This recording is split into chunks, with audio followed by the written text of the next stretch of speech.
Hello everybody! Kwentuhan ko po kayo ng mabilis habang kumukuha tayo ng ating leche plan. So, sa Pinas po, bihira po ako makakain at makaluto nito kasi bukod sa walang time, bihira rin ako makatagpo ng magugustuhan ko na luto. Kung meron naman pong oras, masilalaan ko na lang sa mas importanteng bagay para magluto.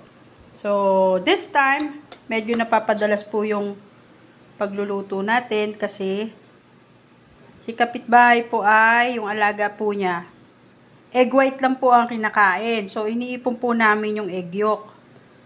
Ayan, kaya nakakagawa po kami. Ayan.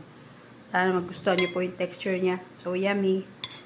So, paano tayo nito papayat? 'Di ba? Well, actually, hindi naman po ako nagpapapayat. Masarap naman kasi talaga kumain. I love eating, guys. Alright. Sana po nagustuhan niyo ang ating